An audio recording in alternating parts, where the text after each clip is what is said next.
How's it going, everybody? Welcome to another Pioneer tier list video. I'm back this week for May 20th. Before we get started, be sure to like and subscribe. Only about 35% of you who watch these videos regularly are currently subscribed. Please be sure to hit that subscribe button. It really helps me out. Second, be sure to check out my articles, including deck guides, metagame breakdowns, and coverage of upcoming set championships over on mtgarenazone.com. A link to my author page will be in the description down below. All right, let's hop right in. We're going to follow a similar structure to last week. We're going to start with the F&M tier like usual. These are the decks that are well positioned enough to do well at your local F&Ms, but as the competition increases, these decks tend to struggle. First up, we have Esper Greasefang, a deck that continues to sort of oscillate with the printing of Ledger Shredder. It looked like it was going to have a small resurgence, but we've seen it again fall off a little bit and become the middle of the Greasefang decks, with Abzan being below it, realistically not seeing much play at all right now, and then Mardu being above it. Next up, we have Bant Humans. This is a 3-color version of the 5-color Humans deck. It put up one result this weekend. It's an interesting take on the Humans decks, leaning out your mana a little bit and not playing as many of the traditional Humans cards, things like Mantis Rider or now General Kudrow, but I'm not really sure that it has much of a place in the meta, as neither does Humans in general. Next up, we have Jund Arcanist, another take on the red-black Dreadhorde Arcanist deck, but adding green for Asika's Chariot to pair with your Ob Nixilis. This is an interesting deck, but Arcanist hasn't really been putting up much result in any deck, and I don't think this is the deck that's going to crack that shell and put it back into a higher tier. Next up, we have Esper Control. This is a small riff on the blue-white control deck, but adding in some of the Esper cards from Streets of New Capenna. Again, I don't think control is in a great position right now, and I think adding in a third color lowers your consistency against some of the aggro decks you need answers to right away. Last up, we have Mono White Book, a deck that 7th Prophet tends to do well with, did well with again this week. It leverages the power of the Mono White devotion-based creatures of just having a lot of pips and having a good way to defensively lock up the ground, play a little bit of a controlling game, and then use Book of Exalted Deeds as a potential finisher. This is a deck that does well in going over the top of a lot of the mid-range decks, but right now we're not super heavily into something like a pure like red-black mid-range meta. We are a little bit more low to the ground, and the over-the-top decks like Mono Green Karn are able to realistically still beat you even once you've established a reasonable basis of control. Next up, we're going to jump up to the D tier. These are the decks that I think are a little bit stronger than your F&M tier. They will show up in more competitive events, but I still think they are poorly positioned, and generally most of the things above them in the meta will leave them in the bottom tier as far as things that I would expect to put up results.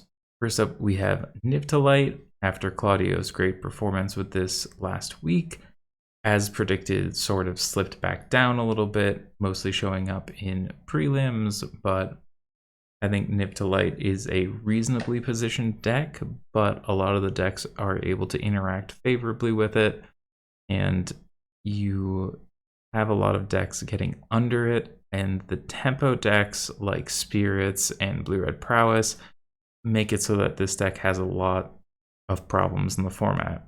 Next up, we have Bant Spirits. Of the Spirits deck, I think this one is better than Azorius or worse than Mono Blue. It ends up in a position where you're a little bit slower to getting your footing than Mono Blue, and a lot of times you're relying on your creatures to be your disruption, and right now spell-based disruption is a little bit stronger. Last up, we have Blue-Eye Control, which continues to sort of fall down the tiers a little bit. Again, as I said, Control is not really in a great spot right now. Too many low-to-the-ground decks, and even the decks that aren't that low to the ground are able to grind through. Winota has ways to beat blue-white even though it's not favored, and decks like Mono Green Karn are able to still put you in a bad position. So when you're facing a lot of the top tier decks, you're not in a great spot. Now, again, we're going to jump right to S tier and work our way back down. These are going to be a collective of the more competitively tiered decks. All the decks within the S to C tier are going to be your, top 32, top 16 style decks. And we're going to start with the S tier, which is your most likely to be seen in the winner's circle, most likely to be at the top tables.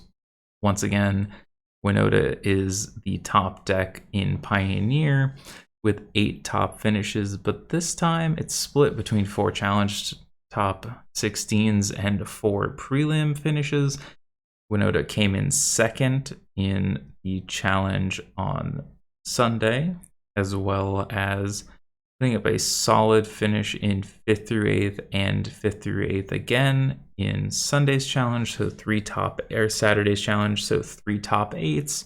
But again, we are starting to see Winota get answered a little bit more cleanly, and I think that has to do with the rise of a new A-tier deck. But for now, Winota is able to reasonably continue its dominance over the other creature decks in the format and Mono Green Karn while pressuring a lot of the slower decks through your early turn 3 wins. Next up, we have the A tier. A lot of these decks are either in a position where they beat up a lot of the lower tier decks, the decks below them in tier, or they have a problem with Winota or other A tier decks, so it sort of forces them to jostle against each other and stop them from putting up as high a result as something like Winota. First up, we have Blue-Red Prowess. This put up 7 top finishes, 5 of which came from the challenges, including an impressive 4th, 9th, 10th, 11th in Sunday's challenge, along with another top 16 in Saturday's challenge. I think this Prowess deck put up S tier level results. I just want to see one more week of results from it. This is taking Ledger Shredder and really leveraging things like Soulscar Mage, Monastery Swiftspear, Sprite Dragon, and just a ton of 1-mana spells, whether it be Interaction, Reckless Rage, Play with Fire, Consider Opt, Expressive Iteration, Treasure Cruise, and just plays out very much like the Blue-Red Prowess deck from pre-Modern Horizons 2. I think it is incredibly powerful and will continue to show up as a top deck in Pioneer. Next up, we have Mono Red staying at the top tables mainly on the basis of a few good finishes in the challenges, a lot of presence in the prelims, being able to attack Boros Heroic, Mono Blue Spirits, Mono Green Karn. It has a lot of good matchups within top tiers, even if it does still now struggle into Blue-Red Prowess and Winota, kind of the big things keeping it from being able to ascend into that S tier rank. Next up, we have Mono Green Karn pulling a nice result with 5 top finishes, 4 from the challenges. We saw a little bit of a resurgence of this deck, being able to fight back against some of the hate that had been taking it down a little bit. Again, with Mono Red, Mono Blue Spirits, and Winota being top decks in the format, it does become a bit of a problem for Karn. But we're seeing decks having to split their focus, as we mentioned, to start to attack Winota. Means that Mono Green Karn gets a little more breathing room. It still has some explosive power and the ability to win tons of matches, even when targeted, if it's not the main target in the format. Next up, we have B tier, starting with Boros Heroic. This archetype got a huge boost with a new 2-drop from Streets of New Capenna, Illuminator Virtuoso, being a 1/1 for 2 mana with double strike that connives whenever you target it with a spell you control. This means that your pump spells work double duty, and you can play a pump spell that targets it and then has flashback, and it just immediately grows huge. This is a card like Fencing Ace in the old Pants decks of Standard that instantly can just turn a race by targeting it once or twice, and if you're able to protect it, especially against decks that don't run a lot of interaction, like Mono Green Karn, you're able to just instantly end the game. It reminds me a lot of White Black Auras when Light Pause came out. You're suddenly just putting all of the onus on the opponent to answer this threat right now, or you're going to die. And a lot of decks right now can't do that. Decks like Mono Red can, Blue Red Prowess can, Blue Red Phoenix, but a lot of the decks that are relying on you not just putting a huge threat down on turn 2, things like Mono Blue Spirits, even Winota to a degree, can struggle against Heroic. Next up, we have Blue Red Phoenix.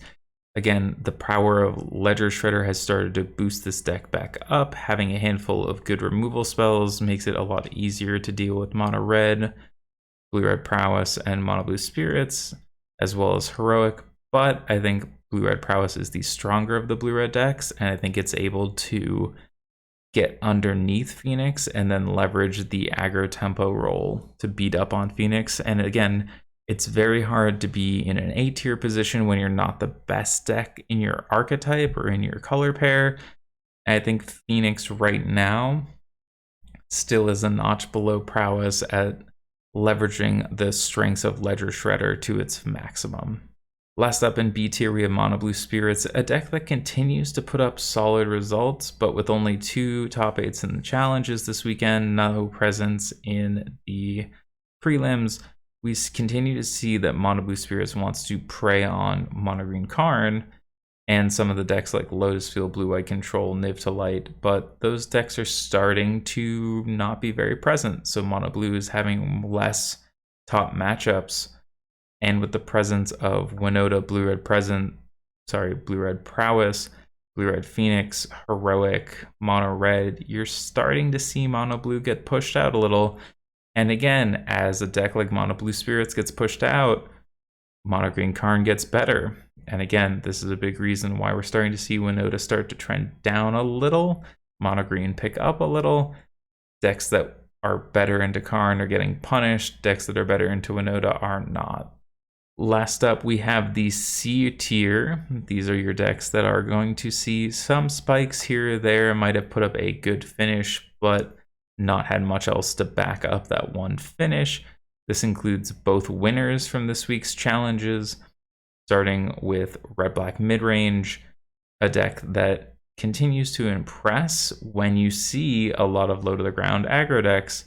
As we mentioned, Blue Red Prowess, Mono Red Aggro, Mono Blue Spirits, Boros Heroic.